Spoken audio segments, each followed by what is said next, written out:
Just how much of a risk. Let's go to Washington. Mohammed Fraser-Rahim is Executive Director for North America for the counter-radicalization organization Quilliam International. Thank you for speaking with us here on France 24. Thank you. First off, let's talk about the timing of it. Al-Baghdadi in that video does not mention the Christchurch attacks. He mentions Sri Lanka, but in an audio portion, so it was probably recorded afterwards.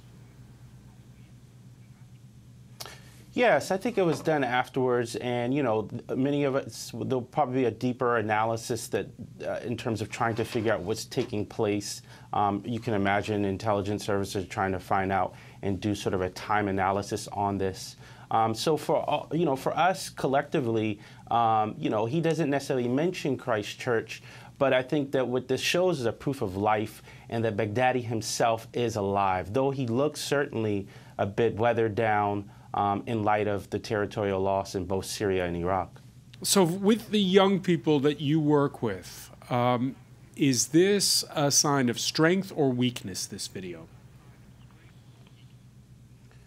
Well, as I was mentioning, at a minimum, it's a proof of life. We know that Osama bin Laden, back in 1998, after the Kenyan bombing, Nairobi bombing attack, he came out and gave a video depiction of himself. So he showed his followers he was around Abu Musab al-Zarqawi in 2006. So we see a similar pattern by other extremists.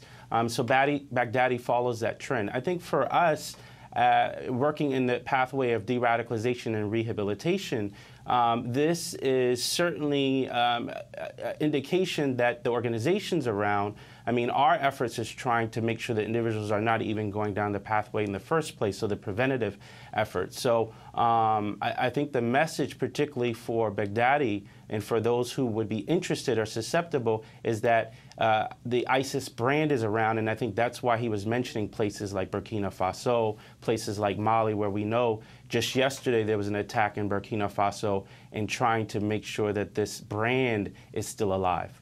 It doesn't take many people, obviously, to have a very determined radical organization. What's the answer when a video like this comes out? What do you do? So, again, these videos will come out, and unfortunately, in the age of technology, certainly the ability to gather the international attention, this is going to take place.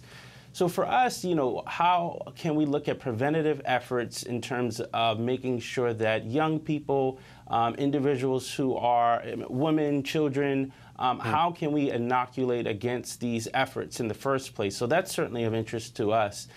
Extremist organizations like Al-Qaeda, ISIS are certainly going to be around. Unfortunately, I think what we can do is try to do our best effort to put up measures in place in a whole civil society approach. Governments can't do them by themselves, so it requires religious communities, civil society organizations, nonprofit organizations such as ours, as just being one to help counter those efforts. And Mohammed, as you said at the outset, investigators must be poring over this. How much of a risk was it releasing this video?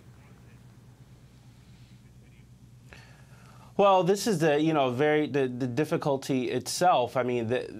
With the online interconnectivity throughout the world, these videos are going to be released. I worked in U.S. intelligence for over a decade, and so I would have been probably one of those analysts trying to figure out what's actually taking place. How do we put together a puzzle piece to find out how can we prevent this? Is there a sign? Is this an indication of something to come? We know just in next week, the beginning of Ramadan will begin, and we know extremist groups have used this as an occasion to rally individuals in this heightened spiritual or religious fervor.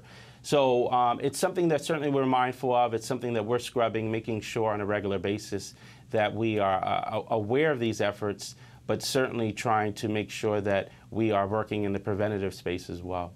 Mohammed Fraser-Rahim of Quilliam International, thank you for speaking with us from Washington.